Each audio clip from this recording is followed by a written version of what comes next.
तो उनका प्रोडक्ट भी क्या होता है, ऑर्थोगोनल मैट्रिक्स। वैसे ही यूनिटरी मैट्रिसेस के केस में भी if A and B are unitary matrices then their product is also unitary। ठीक है, प्रूफ सेम होगा इसका भी वैसे ही। इसी तरह से product of any number of unitary matrix, any number of product क्या होगा इसका, A into B, product of any number of unitary matrices is also unitary. सिर्फ दो नहीं, 3, 4, 5, 6, 7, 8 जितनी भी आपने यूनिटरी मैट्रिसेस लेनी हो उनका अगर आप प्रोडक्ट करोगे वो भी क्या होगा, यूनिटरी। तो यहीं से ये भी आ जाएगा, any power of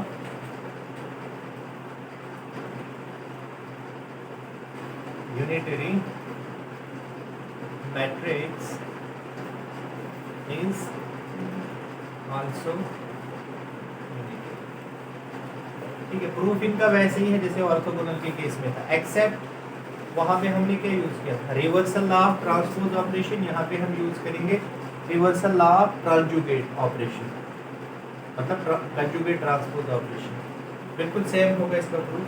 that is, इसका मतलब क्या है, इफ ए इज यूनिटरी, ए की पावर एन इज आल्सो, ठीक है।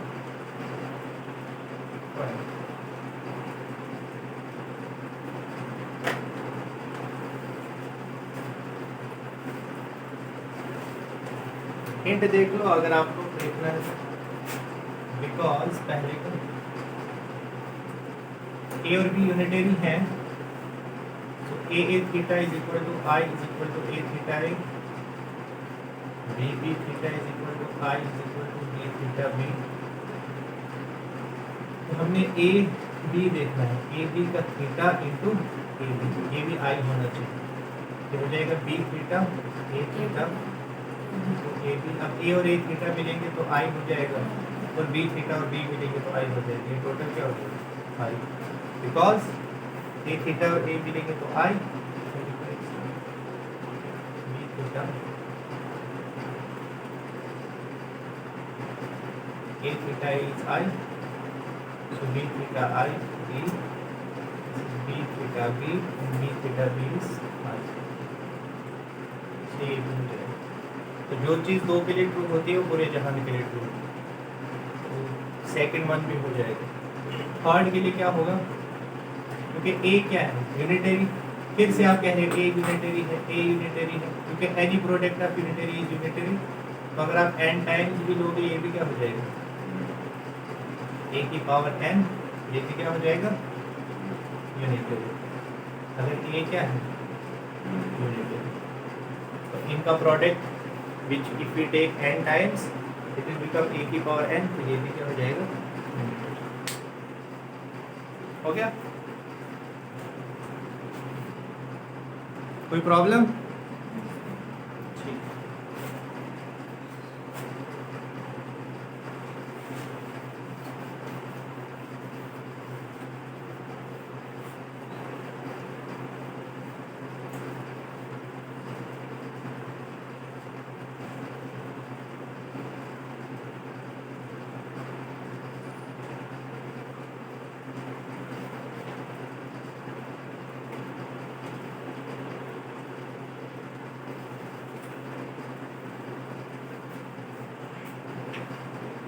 क्वेश्चन लिखो।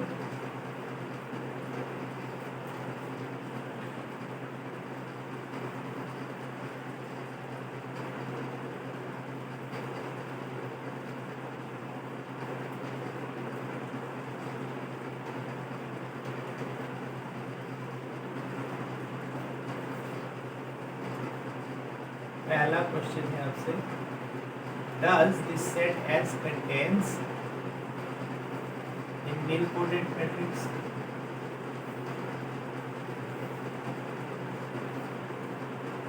Second, does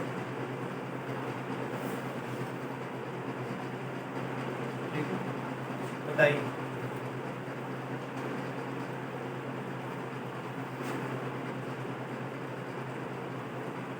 does S contain, symmetry को बाद में करेंगे, सिमेट्री पढ़ा नहीं, क्या S के अंदर nilpotent मैट्रिक्स होगी? Does S contain nilpotent matrix?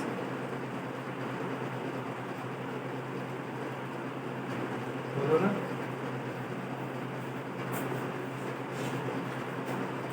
Answer is yes. देखो कंडीशन क्या है ए बी सी पे, A square plus B square plus C square 1 होना चाहिए, तो हम क्या करेंगे, take A equal to 0, B equal to 0 and C equal to 1। B किसका एलिमेंट होगा, एस का, क्योंकि 0 square plus 0 square plus 1 square is equal to 1।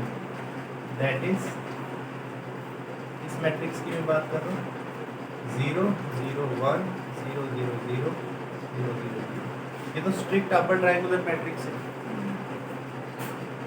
मान लो इसका नाम हम कुछ ए देते हैं, दिस इज nilpotent। कैसे nilpotent है, कैसे देखते थे, सिर्फ नॉन जीरो एलिमेंट्स को ले लो। नॉन जीरो एलिमेंट्स क्या है इसके, 1 3। तो जब ए स्क्वायर में आप जाओगे तो यहाँ पे 1 3 के साथ ही कुछ नहीं मिलेगा आपको, 0 हो जाएगा, क्योंकि 1 3 किसके साथ इंटरेक्ट करेगा, ये ट्रांजिटिव रिलेशन बना ही नहीं रहा है, टी को कोई पिक ही नहीं कर रहा, तो दैट मीन्स ये खत्म हो जाएगा पहले स्टेप में। तो ये यहाँ पे कुछ भी नहीं बचेगा, तो ए की पावर 2, तो आगे थे nilpotent। तो इसने हमें पूछा था क्या एस nilpotent मैट्रिक्स कंटेन करता है, हाँ करता है, ठीक है। जरूरी नहीं आपने ऐसे लिया, आप ऐसे भी ले सकते थे, आप ए को 0 लेते, बी को 1 लेते, सी को 0 लेते, वो भी क्या हो जाता, nilpotent हो जाता, ठीक है। दूसरा क्वेश्चन आपसे पूछ रहा है, is every matrix of S nilpotent?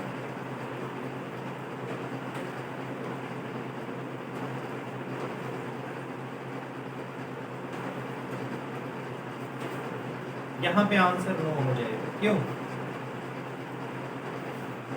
क्या ले लो आप matrix, take A is equal to 1, B is equal to 0, C is equal to 0, तो ये भी इसी के एलिमेंट होगा। तो एक मैट्रिक्स बी मिलेगी हमें क्या, 1 0 0 0 0 0 0 0 0, which is not nilpotent, which is not nilpotent।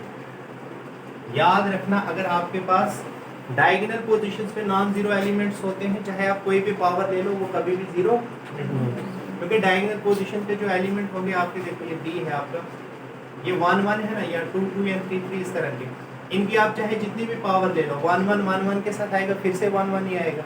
सो इसका मतलब 1 × 1 क्या आएगा, फिर से ये 1 1 आएगा, फिर 1 1 1 1, फिर क्या आएगा 1 1।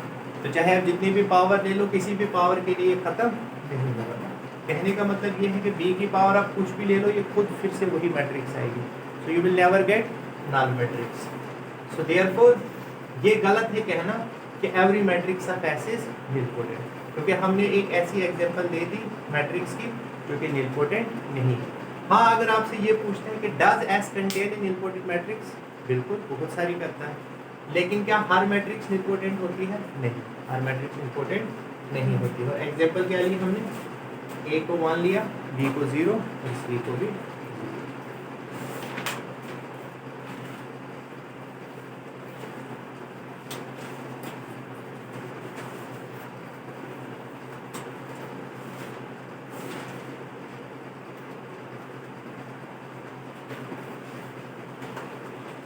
यहां तक ओके?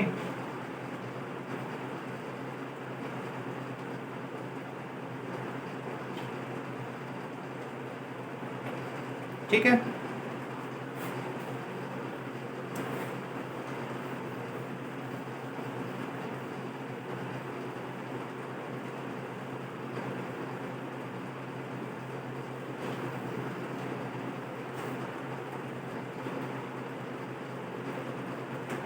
देखो आपको दो सेट दिए हुए हैं, कंसीडर एस। ये सेट किस तरह का है, इसके अंदर किस तरह के एलिमेंट्स हैं, A B C 0 A D 0 0 A B C D belong to field F. और दूसरा आपके पास सेट ए दिया हुआ है, इसके अंदर किस तरह की मैट्रिक्स है, A dash 0 C dash 0 A dash 0 0 0 A dash C dash count of F. आपसे क्वेश्चन क्या पूछा गया है, every element of S commutes with every element of T।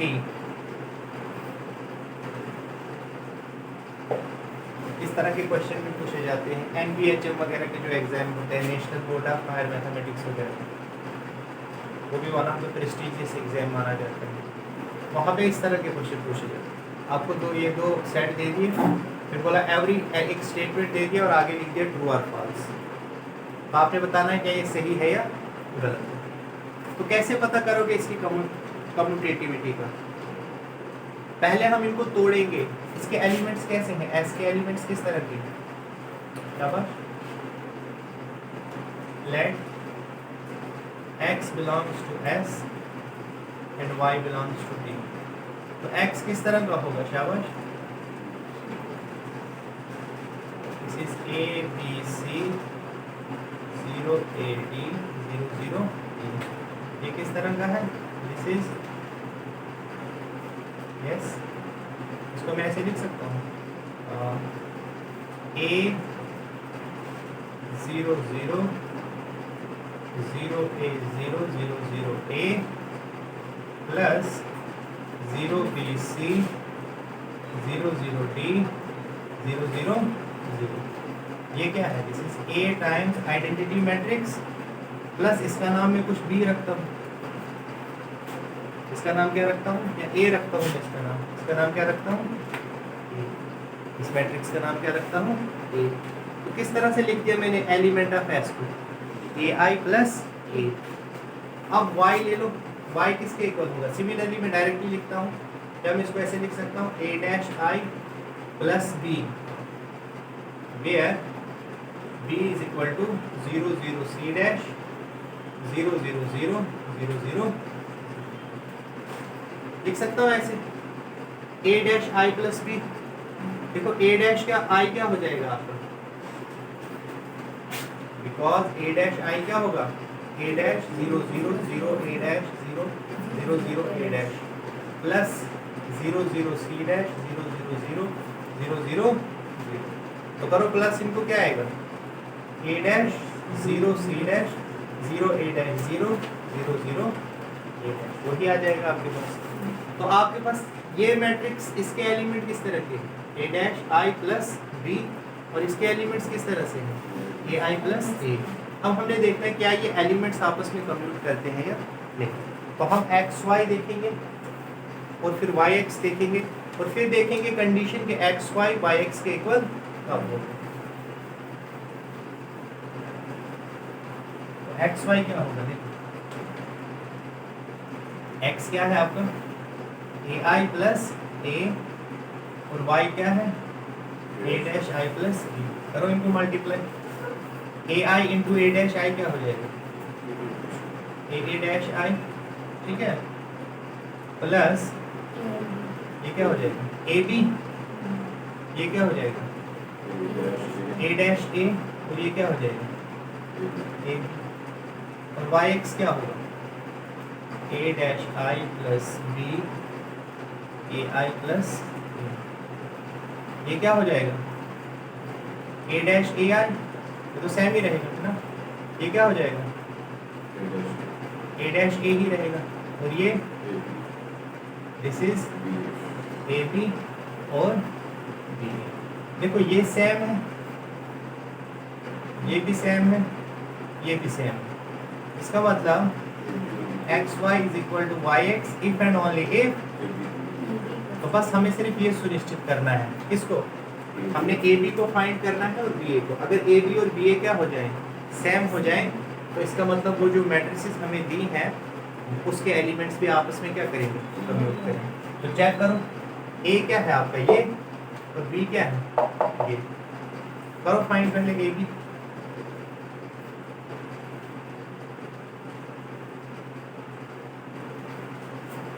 या बी ए पहले फाइंड करना है। ये आपका क्या है, ए, दिस इज ए, और बी क्या है ये 0 0 सी डैश 0 0 0 0 0 0। चलो पहले बी ए फाइंड करते हैं।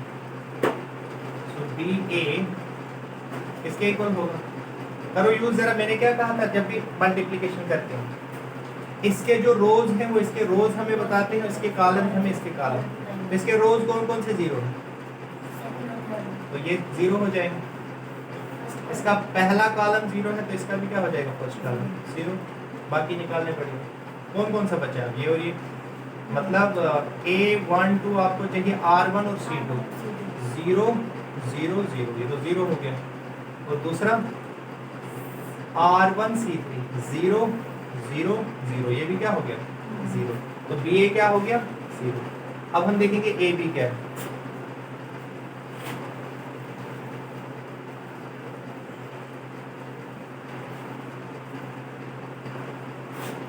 नाउ AB किसके इक्वल होगा, A0 BC 0 0 D 0 0 0। D क्या है 0 0 C डैश 0 0 0 0 0। बताइए, इसका तीसरा रो 0 है तो इसका भी क्या हो जाएगा, तीसरा रो 0। इसके पहले दो कॉलम 0 है, इसके भी पहले दो कॉलम 0 होंगे।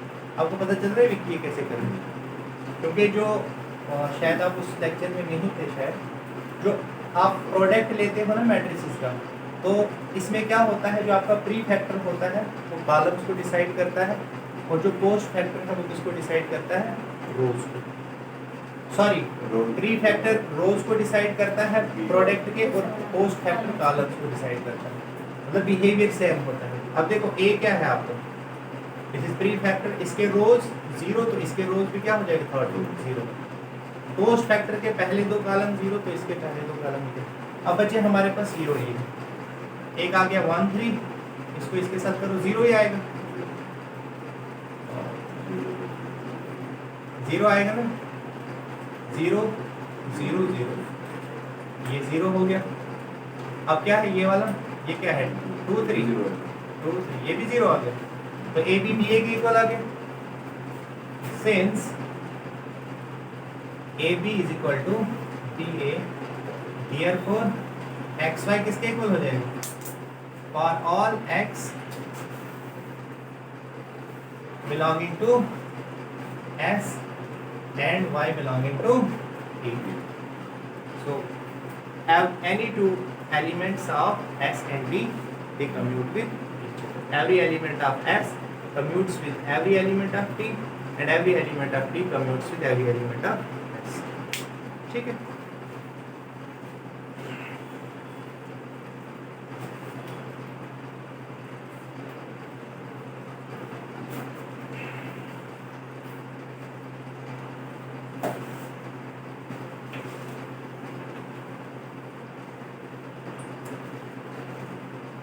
हो गया,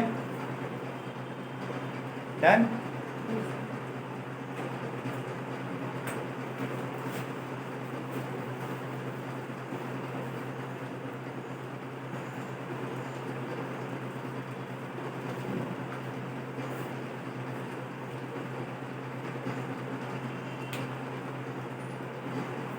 सिमिलरली अगर आपको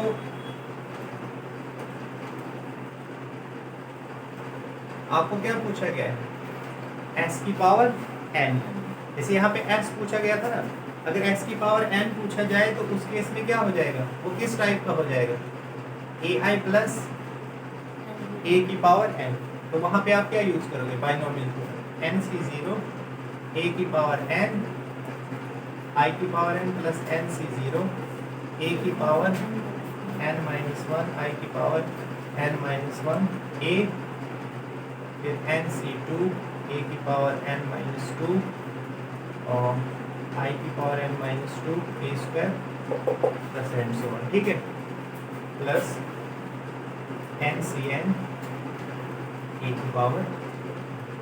तब आप ये वाला फार्मूला यूज करो।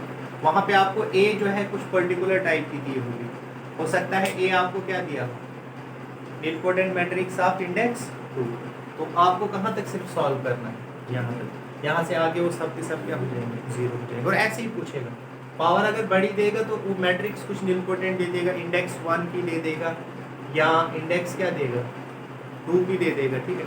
इंडेक्स 1 की तो नल मैट्रिक्स ही होती है, तो इंडेक्स 2 की अगर देगा तो यहाँ तक आपको सॉल्व करना है, यहाँ से आगे सब क्या हो जाएंगे, या इन्वोल्यूटरी दे देगा, इन्वोल्यूटरी दे देगा तो ए की पावर जो उसकी इवन पावर्स हो जाएंगी वो आइडेंटिटी हो जाएंगी, और ऑड पावर्स उसी के इक्वल आ जाएंगे। तो इस तरह से आपको तैयार रहना है कि वो कैसे भी दे सकता है। अब मैं जैसे आपको करवा रहा हूँ एग्जैक्टली वैसे क्वेश्चन ही पूछेगा वो, थोड़ा सा उसमें डेविएशंस हो सकती हैं, so you have to be ready for the deviations.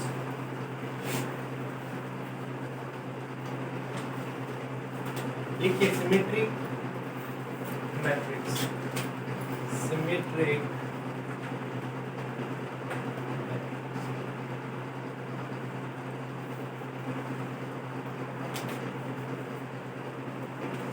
Square matrix, square matrix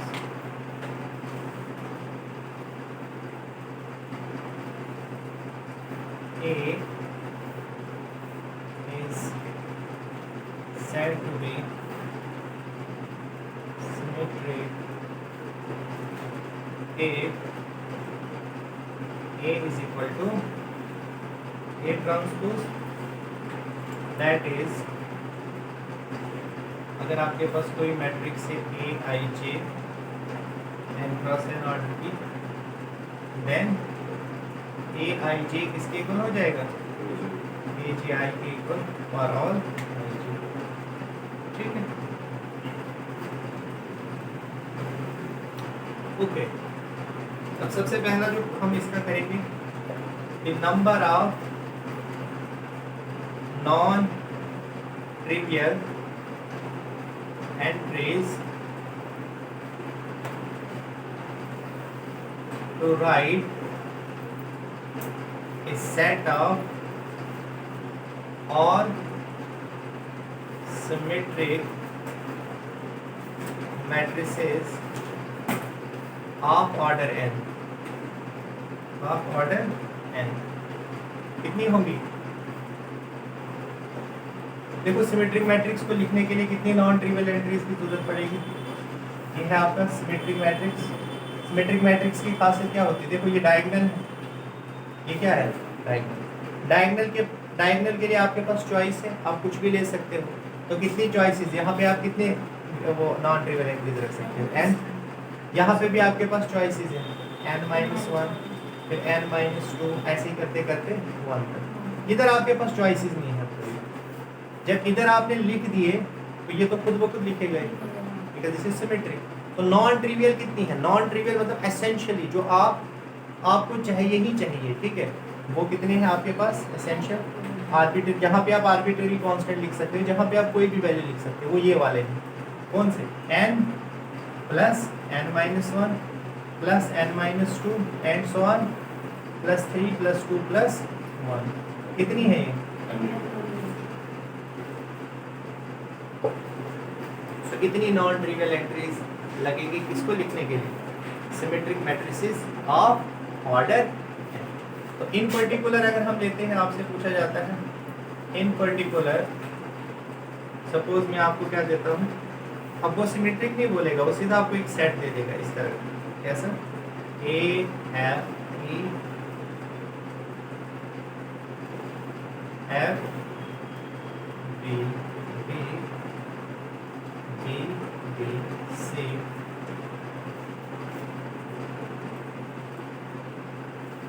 A, B, C, D, E, F belongs to F, तो देखो ये किस ऑर्डर का है, 3x3 ऑर्डर का। तो देखो यहाँ पे पूरा लिखा हुआ है कितनी नॉन ट्रिवियल एंट्रीज है। This represent symmetric matrices of order 3। देखो A B C F F E, यहाँ पे ई आना चाहिए ना, डी, ठीक है। तो this represent set of symmetric matrix. तो कितनी नॉन ट्रिवियल एंट्रीज लगी, 1 2 3 4 5 और 6। तो देखते हैं जरा हम 6 ही लगेंगे, 3 है ना, तो 3 इंटू 3 प्लस 1 अपॉन 2, तो इसके आ जाएगा 3 इंटू 4 अपॉन 2, 2 टू ज़र 4, सो 3 टू ज़र 6। हेयर क्या आप देखो, हेयर एन क्या था आपका 3, सो नॉन ट्रिवियल एंट्रीज कितनी हो गई, 3 into 3 plus 1/2, because symmetric matrices है तो कितनी हो गई 6। और आप देख भी सकते हो कितने एसेंशियल आर्बिट्रेरी कांस्टेंट्स हैं, 1 2 3 4 5 6, ठीक है।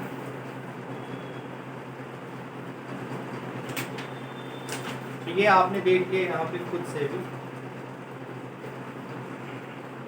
तो अगर आपसे किसी भी ऑर्डर का पूछा जाता है तो सिंपली आपको n की जगह क्या पुट करना है, वो वैल्यू पुट कर देनी है इन योर डन। अगर 7 ऑर्डर के पूछी जाती हैं कितनी नॉन ट्रिवियल एंट्रीज लगेगी 7 ऑर्डर की सिमेट्रिक मैट्रिसेस को लिखने के लिए, तो दिस इज 7 इंटू 4 28, कितनी हो जाएगी। 10 ऑर्डर की कितनी लगेगी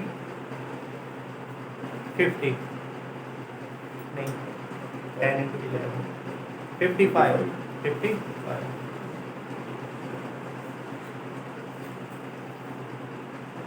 लिख लिया, लिखो अब skew symmetric matrix.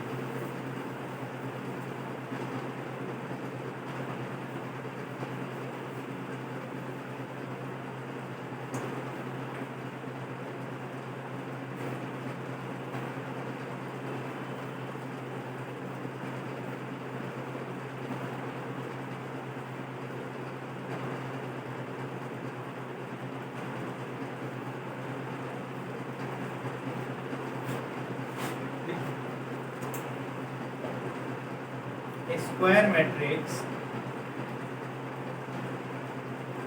A is said to be skew symmetric। पीछे क्या लिखा था हमने, A is equal to A transpose, ये यहाँ पे क्या हो जाएगा, A is equal to minus A transpose, या A transpose is equal to minus C. That is, if A is any square matrix of order n, then Aij minus Agi for all ij, ठीक है।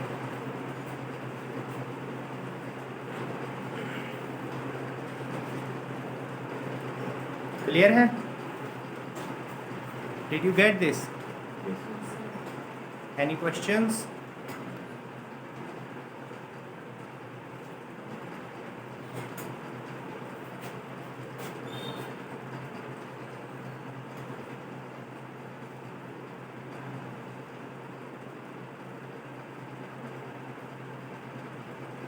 अच्छा, skew symmetric matrix थोड़ी सी special हो जाती है हमारे लिए, ऐसा क्यों, क्योंकि इसके डायगोनल एलिमेंट्स थोड़ा स्पेशली बिहेव करते हैं। कैसे स्पेशल बिहेव करते हैं, इनफैक्ट इसके डायगोनल एलिमेंट्स 0 होते हैं। क्या होते हैं, 0 होते हैं। इसका हम प्रूफ भी दे सकते हैं कैसे 0 होते हैं। तो लिखिए,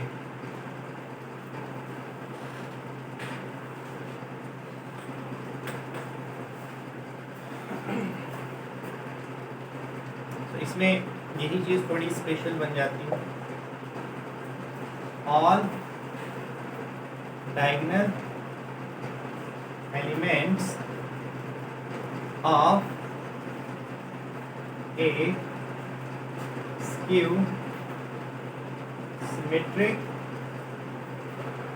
मैट्रिक्स आर जीरो। क्यों? पर डायगोनल एलिमेंट, बिकॉज पर डायगोनल एलिमेंट क्या है कंडीशन? क्या होता है डायगोनल एलिमेंट्स के लिए? i is equal to J. And हमारे लिए कंडीशन क्या है? ए आई जे किसके इक्वल है? Minus A J I for all I J. In particular if पर डायगोनल एलिमेंट्स i किसके इक्वल है? j के equal. And A I J, so this implies A I I is equal to minus A I I for all I, या A जे ले लो जो आपको लेना है। तो ये हो जाएगा A I I plus A I I is equal to zero for all I. This implies 2 times A I I is equal to zero for all I. 2 तो जीरो नहीं होगा, so A I I is equal to zero for all I. मतलब सब के सब diagonal elements क्या है? Okay, example देख सकते हो।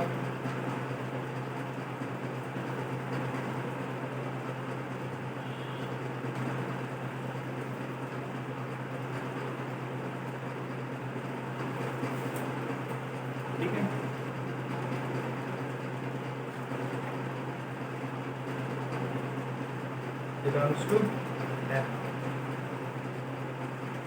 अब देखो यहाँ पे नॉन ट्रिवियल एंट्रीज घट जाएंगी, क्योंकि इनको लिखने के लिए अब आपके पास नॉन ट्रिवियल एंट्रीज नहीं लिखनी, ये फिक्स हो गई। फ्रीडम आपको लिखने की किसमें है? यहाँ पे फ्री वेरिएबल लिख सकते हो, यहाँ पे फ्री वेरिएबल है। सो 3 क्रॉस 3 के लिए आपको कितने मिल गए? 3। ठीक है, n क्रॉस n के लिए कितने मिलेंगे वो देखते हैं। ये लिख लिया आपने?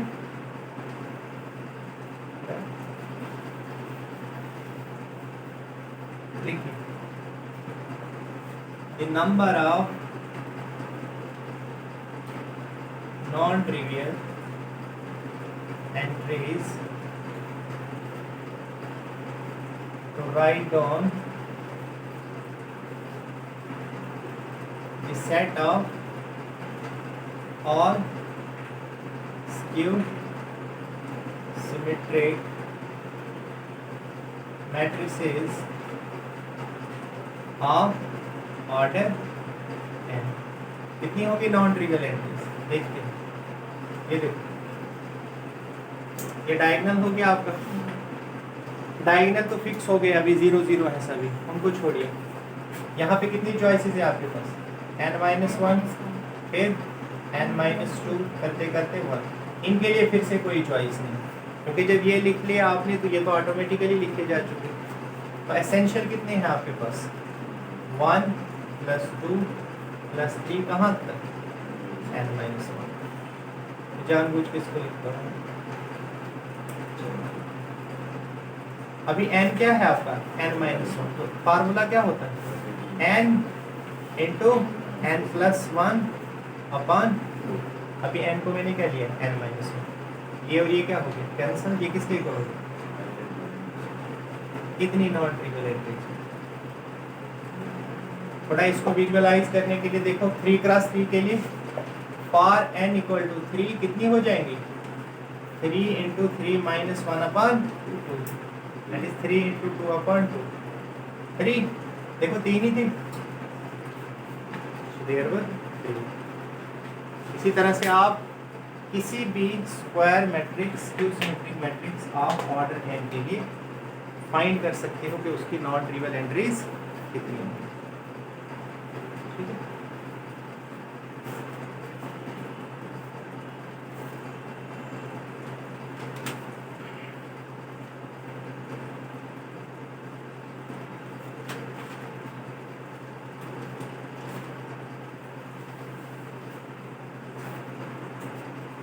क्लियर है?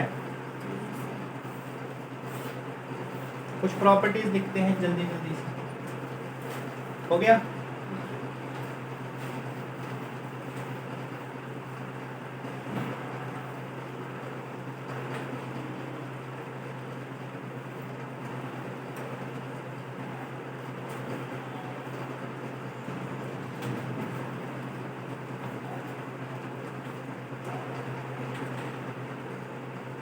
Properties of symmetric matrices.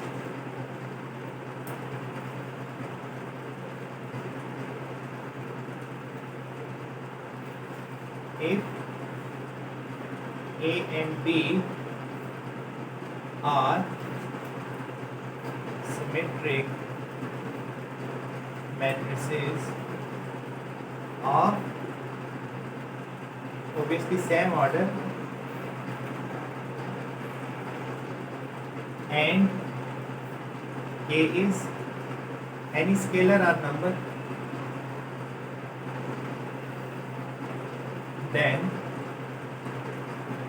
First property क्या है, अगर हम किसी भी सिमेट्रिक मैट्रिक्स को किसी के से मल्टीप्लाई करें तो वो भी क्या हो जाता है, दिस इज आल्सो सिमेट्रिक। अगर दो सिमेट्रिक मैट्रिसेस हैं तो उनका सम भी क्या होता है,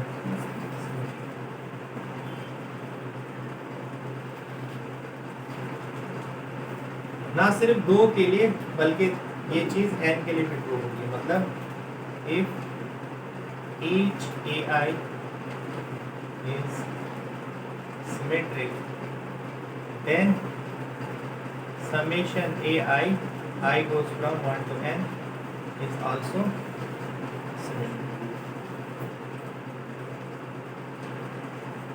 इसी तरह से a into b क्या होगा, सिमेट्रिक, लेकिन इसके लिए कंडीशन है if and only if A and B commute with each other।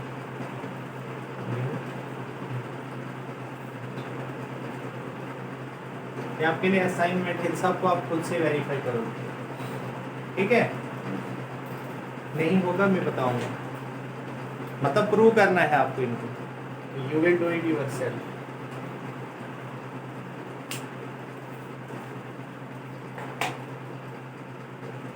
कितनी properties,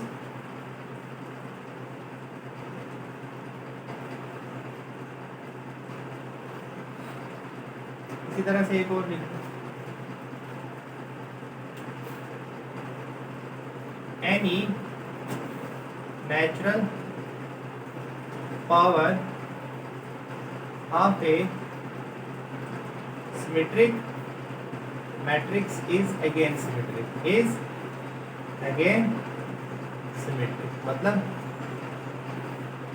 that is if A is symmetric then A की पावर n भी क्या होगा, सिमेट्रिक। मतलब अगर A ट्रांसपोज A के इक्वल है तो A की पावर n का ट्रांसपोज भी किसके इक्वल हो जाएगा, A के इक्वल, मतलब A की पावर n के इक्वल होगा, A की पावर n का ट्रांसपोज भी किसके इक्वल होगा, A की पावर n।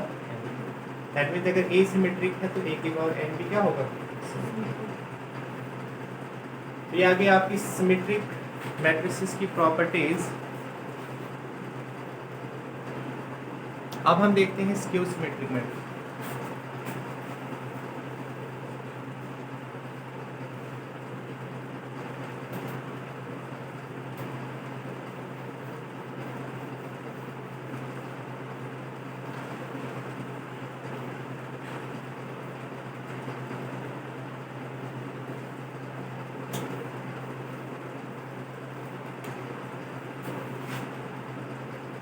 Properties of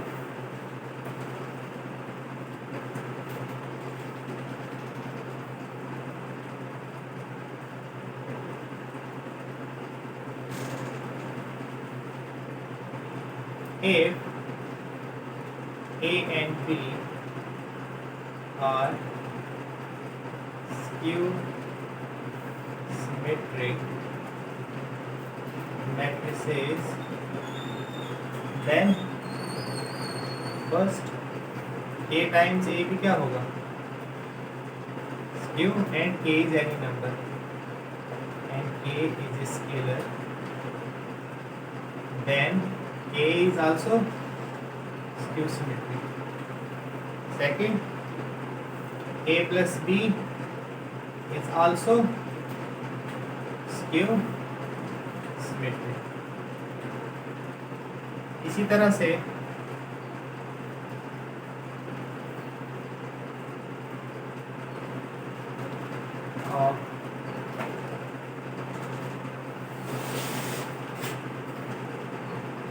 सिर्फ दो के लिए नहीं है, this is also true for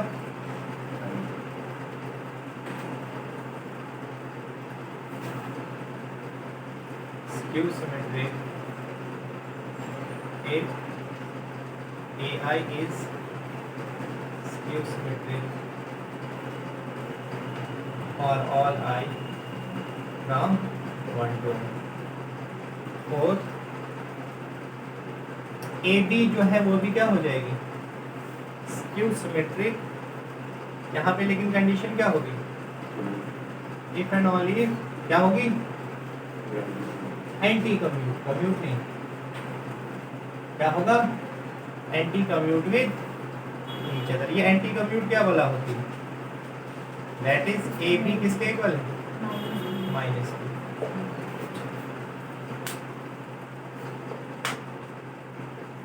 और हर नेचुरल पावर जो है इसकी नहीं होगी सिमेट्रिक। देखो यहाँ पे क्या होगा a की पावर k, इसके दो केसेस होंगे। इफ a इज, अगर a क्या होगी if a is skew symmetric, if a is skew symmetric दो केसेस होंगे। a की पावर k क्या हो जाएगा दिस इज सिमेट्रिक अगर k क्या होगा ऑड, और यही a की पावर k क्या हो जाएगा sorry skew symmetric, this is skew symmetric अगर k क्या होगा ऑड, और इसी तरह से a की पावर k क्या होगा सिमेट्रिक इफ k क्या होगा इवन। इसमें दो केसेस हैं। अगर आपके पास मैट्रिक्स स्क्यू सिमेट्रिक है तो उस केस में ऑड पावर क्या हो जाएगी स्क्यू सिमेट्रिक और इवन पावर क्या हो जाएगी सिमेट्रिक। बाकी अब वेरीफाई करना, ये वाली मैं वेरीफाई करके देता हूँ। फिफ्थ वन देखो, ये असाइनमेंट का प्रूफ बताना मुझे। देखो इसमें ए क्या है स्क्यू सिमेट्रिक, ए किसके इक्वल है माइनस ए ट्रांसपोज, ठीक है। तो a की पावर अगर मैं k लूंगा वो किसके इक्वल हो जाएगा शाबाश, दिस इज इक्वल टू बोलो ना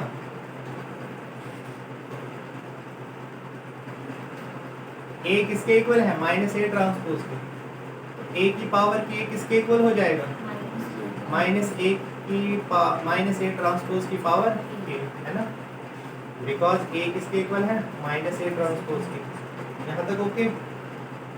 सो दैट मीन्स a की पावर ऐसे में लिख सकता हूँ इसको, ये ऐसे लिखना चाहिए इसको पावर a का।